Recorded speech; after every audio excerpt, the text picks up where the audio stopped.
Nesse vídeo aqui eu vou falar sobre dois assuntos, sobre o veto do Lula à desoneração da folha de pagamento de 17 setores da economia e também sobre como tem gente hipócrita na política brasileira. Você pode até achar que uma coisa não tem a ver com a outra, mas assiste o vídeo aí que você vai ver que tem sim. Então, já sabe o que você tem que fazer, né? Senta o dedo no like, engaja comigo e vamos nessa. Seguinte, o Lula acabou de vetar integralmente o projeto de lei que prorroga a desoneração da folha de pagamento de 17 setores da economia, entre eles indústria têxtil, indústria de calçados, indústria de carros, indústrias da área de TI e de comunicação, construção civil, transporte público, uma série de áreas que empregam muita gente, mais ou menos entre 6 e 8 milhões de brasileiros.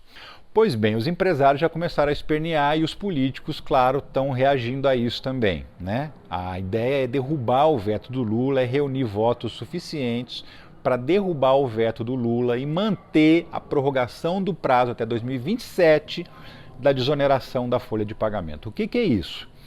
A lei diz que as empresas brasileiras, para cada funcionário que contrata, ela paga 20% do salário dele para a Previdência Social. Esses 17 setores que foram desonerados só pagam entre 1% e 4,5%, dependendo do setor. Acontece que essa desoneração foi criada em 2011, no governo Dilma, e uma decisão, inclusive, que ela já admitiu que foi um erro. Um erro por quê? Porque quando você baixa imposto de um empresário, depois você não consegue voltar para o normal. Ele não deixa, ele vai espernear, como eles têm feito ano após ano. Quando vai terminando o prazo da desoneração, eles se movimentam, fazem lobby no Congresso Nacional e aprovam um prazo de prorrogação. A última vez que isso aconteceu foi em 2020, no governo Bolsonaro.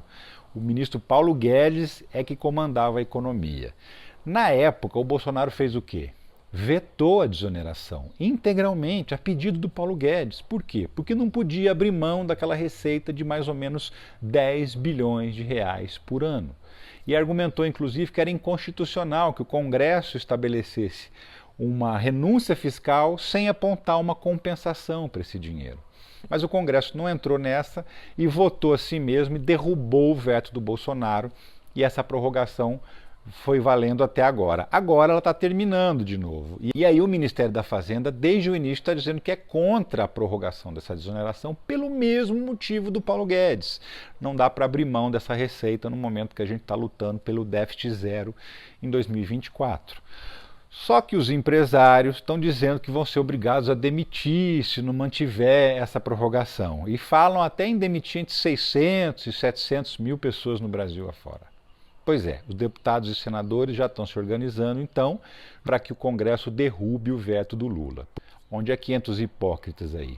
Entra a partir do momento que, 3 anos atrás, a turma bolsonarista fez tudo que podia para manter o veto do Bolsonaro, para que ele não fosse derrubado.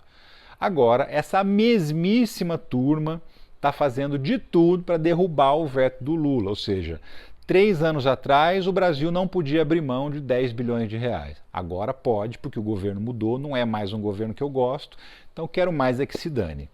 Por outro lado, os petistas também não se livram não, tá? Porque em 2020, quando o Bolsonaro vetou, eles fizeram de tudo para derrubar o veto do Bolsonaro e manter a desoneração. Agora, estão lutando para poder manter o veto do Lula, fazendo exatamente o contrário também. Então a gente está vendo dois espectros políticos que em 2020 votaram de um jeito e agora estão demonstrando que vão votar no sentido oposto. Apesar da matéria ser a mesma, apesar do assunto ser idêntico, a única coisa que mudou foi o governo, foi o presidente. Então por aí você vê que a preocupação não é o interesse público, é em contrariar o adversário político. Essa é a hipocrisia de que eu estou falando, que está cheia de gente assim no Brasil, hein?